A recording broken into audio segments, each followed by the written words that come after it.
what is the reason for scheduling, and different things that you could do at home now to kind of stay regular. All right. So for some of you, I'm sure in the audience, you're like, well, I'm not constipated. Like everyone has to try a little bit to go to the bathroom, but that actually does kind of put you into the potentially constipated realm.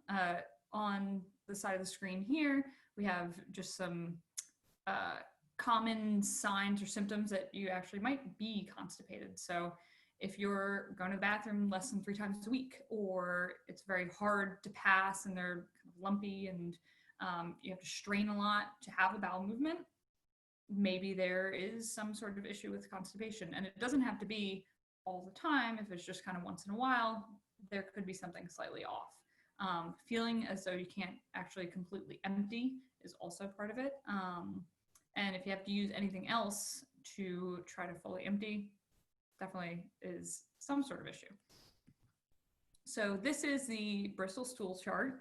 And this is how PTs and other doctors, like I'm sure gynecologists and any sort of GI doctor would also ask you about this stuff too, but this is how we classify what kind of poop you are having. So if you're looking at type 1 and type 2, if that's what's coming out when you're going to the bathroom, then you probably have some amount of constipation. Type 3 and type 4 are considered normal, and then type 5 through type 7 are more on the other end of the spectrum with diarrhea.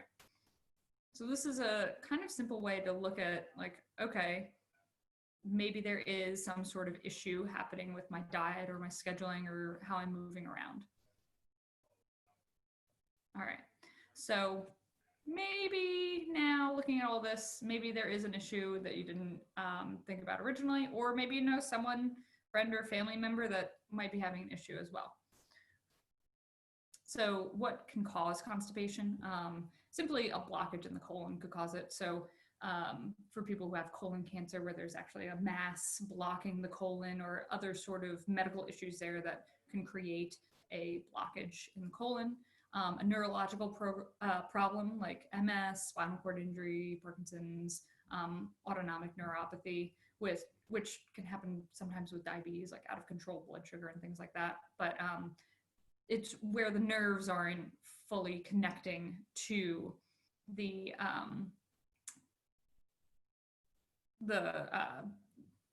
basically the reflexes that would help you to go to the bathroom. Then we have hormonal things, so diabetes again, hyperparathyroidism and hypothyroidism. So either hyper is too much parathyroid or hypo is too little thyroid. The hormonal changes with pregnancy can also affect basically if you're constipated or not. And then there's also pelvic floor muscle dysfunction, so weakness, which is kind of simple. Dyssynergia, which is a lack of coordination between the muscles. So while you're going to the bathroom, some things have to contract, some things have to relax. So if it's kind of going the opposite way, it's going to be pretty hard to go. And anismus, which is a lack of control there. Okay. So then what are some of the risk factors? You have age. The older you are, the more of a risk you're at to have some constipation. Gender, generally women have more constipation than men. Hydration level, the more dehydrated you are, the more likely you are to be constipated. Diet, if you're lacking fiber or if you eat a lot of processed foods, fried foods, things like that. Physical activity levels, if you are really not doing anything, if you're not moving around too much, it's a higher risk. And certain medications, like opioid pain medications, some high blood pressure, some diabetes, some various medications, a side effect is constipation. All right. And then, so what can you do to help yourself? So what we're going to do now, I want everyone to come and stand up, and I'm going to stop sharing my screen. Let's see what's going on here. So I want everyone to stand up. And we're going to take just, I don't know, 30 seconds here. I want you to do 10 squats. You don't have to do these crazy deep squats, just 10 moving, getting up out of your chair. I don't know how long you've been sitting for before this.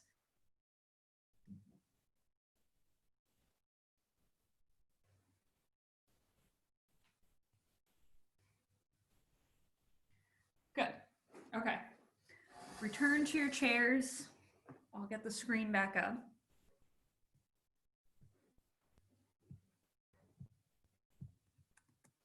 Okay, so one big thing that you kind of do for yourself is take some time to get up and move every hour. And I'll keep doing that. We'll do it a couple more times within this presentation. It'll be a little more frequent than once an hour, but that's, I think, okay. First thing I want to share with everyone is just the pelvic floor anatomy. So kind of learning about your body, and the more that you know about it, the easier it'll be to understand what's happening. So everyone has pelvic floor muscles. I know that there was Dr. Oz that said that men didn't. That's not true. Everyone has them. Your pelvic floor muscles help support all the organs inside of your pelvis, basically keep them from falling out. It controls more or less what stays in and what is allowed to go out. So if there is an issue, there might be, it might keep too much in, so constipation, or it might let too much out, like urinary leakage. It's a sling of muscles that it goes from your pubic bone. So this is that hard bone in the front of your pelvis, right down near the bottom of, or near the top of your hips. And then it's a sling that goes back to your tailbone or your coccyx. All right, so some more detailed pictures. I didn't put in too many that might be considered graphic. So if you do want more information on pelvic floor anatomy, I could always give that to you separately. So I wanted to talk specifically about the puborectalis muscle. So this muscle is specifically attaches from your pubic bone, so that bone that's in the front of your pelvis. And it does not attach to your tailbone, but it loops around your, your rectum. So at rest, as you can see in this picture A, there is some amount of tension on it, and it creates kind of a kink in the rectum. So when it's contracted, it pulls the rectum forward more. When there's strain or bearing down, so you can see in picture B, the rectum, if this muscle needs to allow the rectum to kind of straighten out and not pull it forward more. So this muscle actually needs to relax during straining. And then basically it lines up, gets rid of that kink, and lets the bowels empty. If you end up contracting while you're trying to have a bowel movement, there's going to be a lot of resistance to having that happen, because you're going to keep that kink, but now you're going to be straining and trying to push basically something larger through a smaller hole.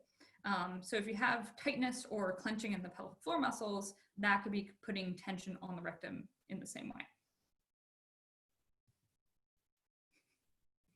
All right, so now thinking about the squatty potty, I'm sure some of you have seen that funny little commercial with the unicorn pooping out a rainbow. The idea, the science behind it is sound.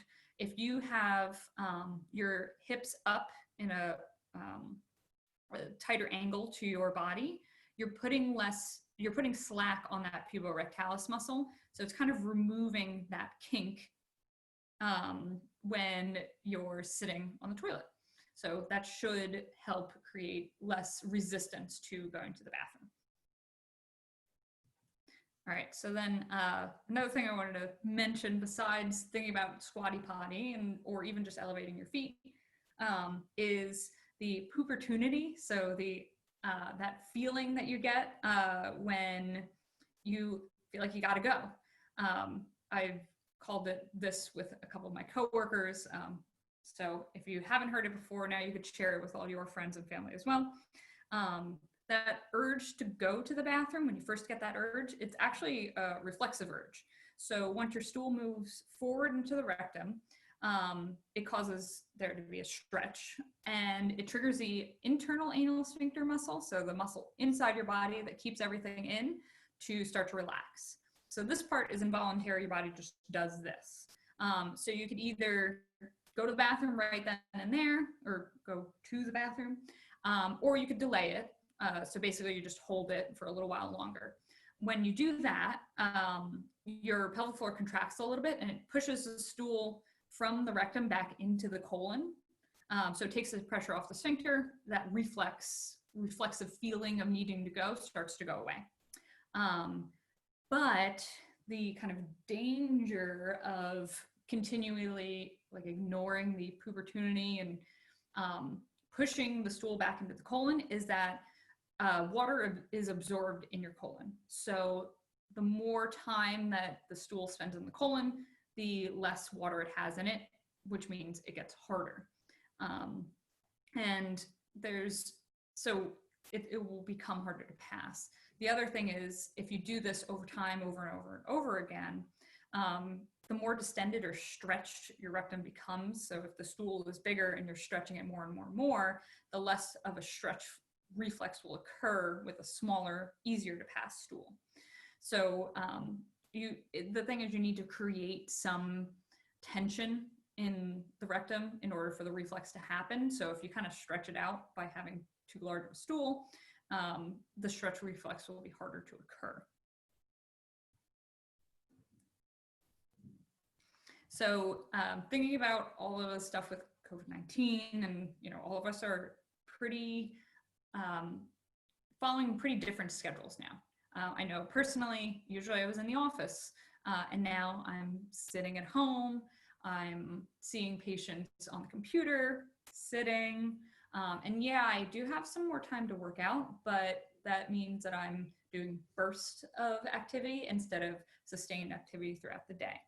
So if you were commuting, you think about, so I leave my house, I go into my car. Yes, I'm sitting and I'm driving, but then I'm getting out of my car and I'm going up to the office. So if you're commuting from your bedroom 100 feet over to the office, that's a lot less walking than your regular commute. You're not moving around the office or even in school as much. So for kids, if they're in school and they usually have passing time and they go from class to class, now they're not doing that at all. They're just clicking around and all of a sudden they're in math.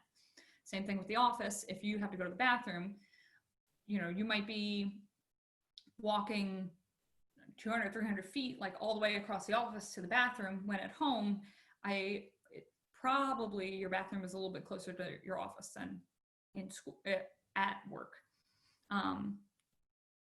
A lot of people some people are doing less physical activity. I know I've talked to some people who are doing more, and it's more about how it's spread out through the day. So if you're like, oh yeah, I've been able to run every single day now, but that's the only physical activity you do, and then you're not walking around or moving around at all after, then it's great that you're exercising more, but adding in some smaller movements throughout the day would be helpful.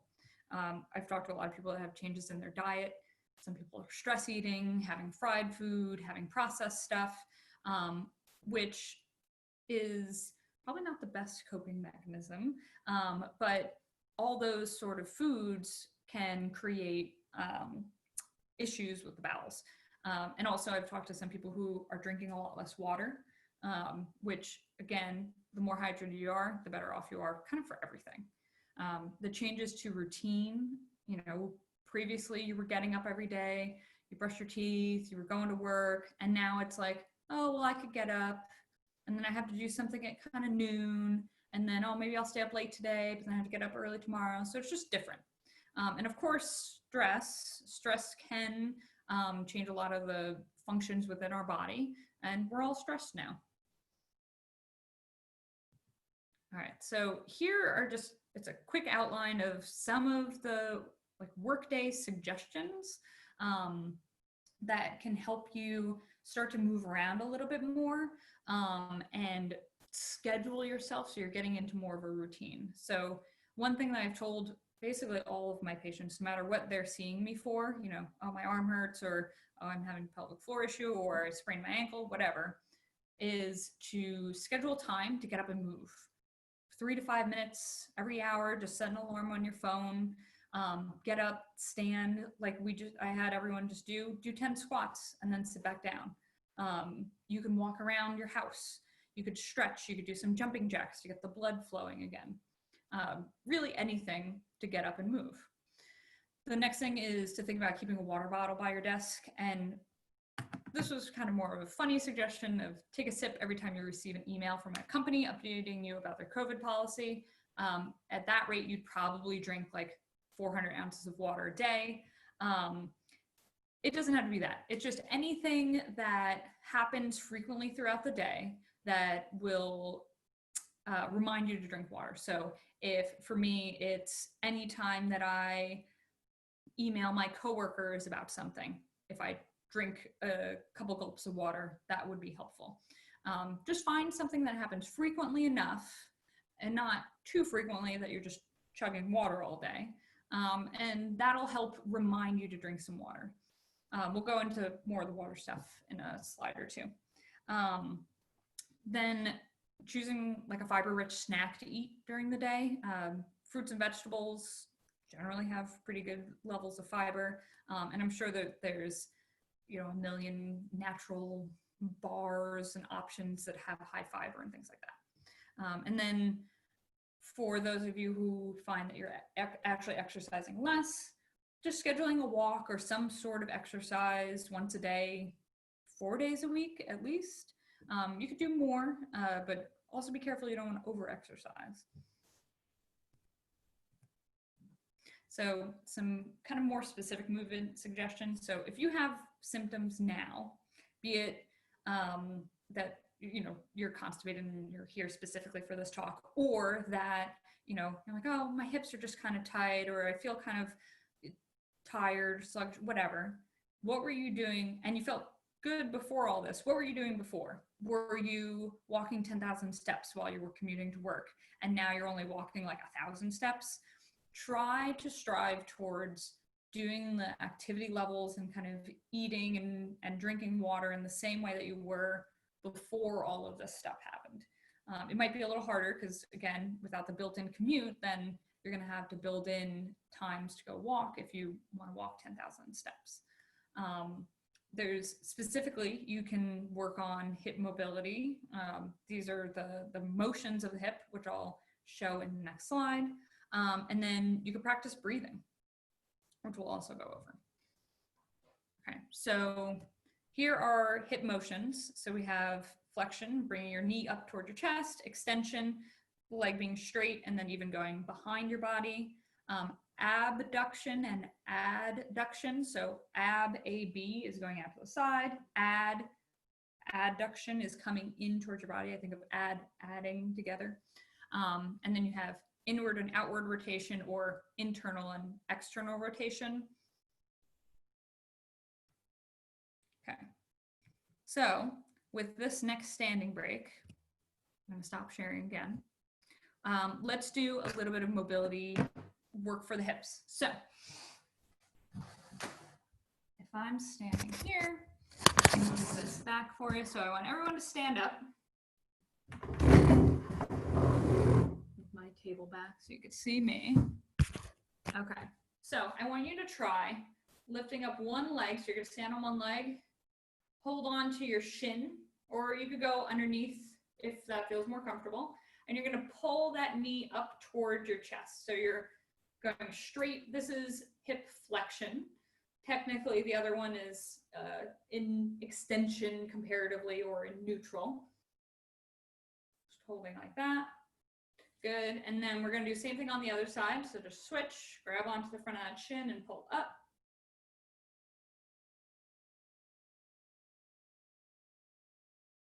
Good. And then we'll go back down. And now we're going to do a quad stretch. So not exactly hip motion, but the quad does affect your hip. So I want you to grab onto your ankle and you're gonna pull back. You're trying to get your heel as close to the butt as you can, and then I want your thigh to be as straight up and down as you can be. We'll hold that for a second.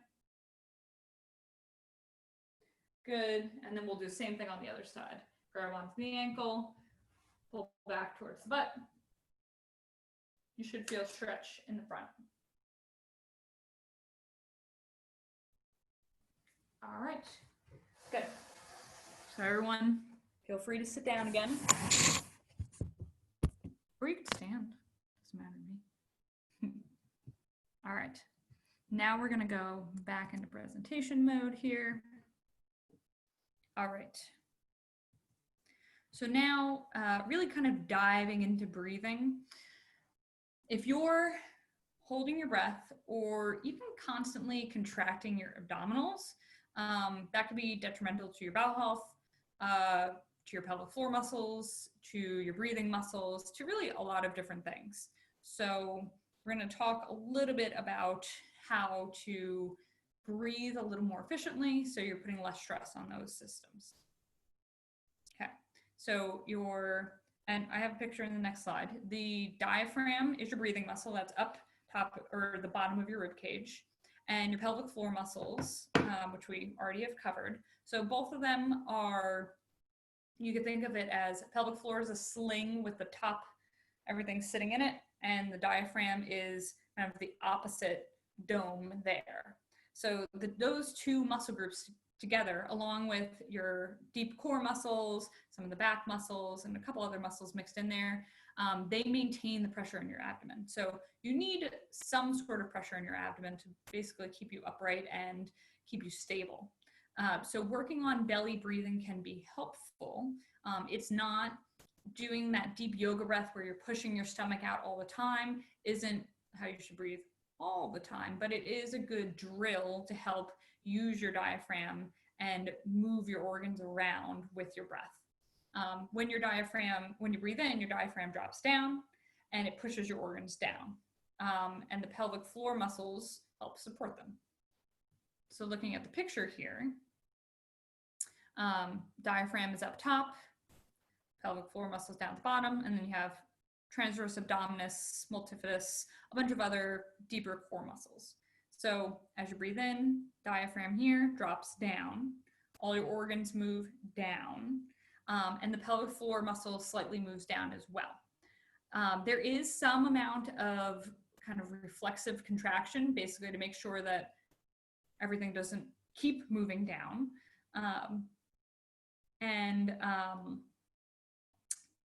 While we use the inhalation, like breathing in to work on pelvic floor lengthening, there is some amount of contraction. So it shouldn't just be totally relaxed and flopping out. Thinking about breathing out, so your diaphragm moves back up, the pressure is off the organs, and your pelvic floor follows that, moves back up. So oftentimes so breathing out, unless it's a forceful exhale, is relatively relaxed. Like there's really not a lot of muscles working. It's just a passive thing that happens. The stretch in the system kind of recoils and the breath moves out. If you're doing a forced exhale where you're really pushing the breath out, that's where you're going to get contractions. And a lot of times that's where we'll start to train people like, okay, here's how you use your pelvic floor muscles, is with that forced contraction. So we could try it right now if you'd like. If you're sitting, I want you to try to have your feet flat on the ground. Doesn't necessarily need to be there if that's too difficult at the moment. And I want you to think of, as you breathe in, everything's nice and relaxed. You're trying to breathe down toward your belly. And as you breathe out, you're pushing the air out by gently, maybe like 25% contraction, pulling your pelvic floor up and in towards your belly button. So we're gonna try that, breathing in and then breathing out. And then relax everything.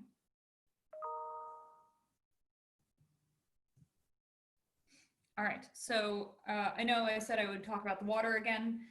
Recommended daily water intake. So half your body weight in ounces. So if I weigh 130 pounds, half of, I'm going to say 130 ounces of water is my body weight. And then 65 ounces would be half of it. And that's at least how much I should have a day. If I'm super active and it's humid and I'm sweating a lot, I probably want to have some more. And a good kind of way to tell if you're getting enough, when you pee, your urine should be clear in a light yellow color. You can be too hydrated, you can be overhydrated, but you have to drink quite a bit to get there, or have like a really poor electrolyte balance. So good rule of thumb is about half of your body weight, but ounces. Some simple diet suggestions. So I am not a nutritionist. This is all information that you could like very easily Google and find. Sources of fiber: beans, vegetables, fruit, whole grains, things like that. You know, you could use Metamucil, those fiber things that you mix into your drinks, stuff like that. You want to avoid as much as you can, or try to limit processed foods, dairy and meat products. Dairy and meat, I don't mean like, oh, just become a vegan. It's more, if you notice that when you eat a lot of cheese, you get kind of constipated, maybe you shouldn't eat as much cheese.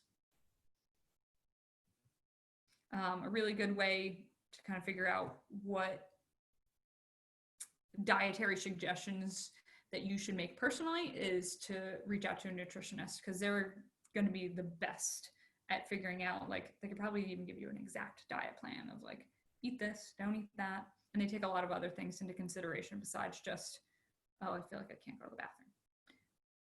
bathroom. A nice rule of thumb: when in doubt, just check with your doctor. So if you've been constipated for like a month, 2 months, if you have blood in your stool, when you do go to the bathroom, if you've tried over-the-counter laxatives and they don't work, or if you can only go when you use the laxatives, check in with your doctor. It's long-term laxative use kind of messes up those same reflexes that I was talking before. And you don't want to be kind of stuck taking them all the time. It's always good to check in with your doctor with stuff like this, just to be safe. And then kind of some how PT might help with something like constipation. Pelvic floor PT, like myself, we could assess your pelvic floor muscles. We could check the strength, we could check the mobility and things like that. We could help to improve your strength and mobility of specifically those pelvic floor muscles, but then also of your hips, also of your pelvis and your back and other parts of your body. And it would also help improve posture. So the more lined up your rib cage and your pelvis is, and the less you have to use different muscles to hold you in place, the less that you'll be contracting and putting pressure on your abdomen, and hopefully the more mobility and basically breath you'll be able to get into your abdomen, and then hopefully better you'll be able to go to the bathroom. All right, so that is what I have there for the presentation. I'm going to stop sharing my screen and kind of open up to any questions anyone might have. Caitlin, I do. I have a question. Yeah. You mentioned that women tend to be more constipated than men. Did you find any reason for that? You know, there wasn't anything like specific. Part of it, I think that women might be a little more open to talking about it. So it might just be the reported numbers are higher in women, just because, I mean, we specifically go to a doctor to talk, you know, we go to a gynecologist. So that might be something that comes up with them, versus men, they're just like, yeah, I'm fine. So it could be that. It could be the like hormonal stuff, and just that, like, if pregnant women are more likely to be constipated, that's a good fraction of women. So that could be part of it too. It doesn't seem like there's anything too crazy. The same thing with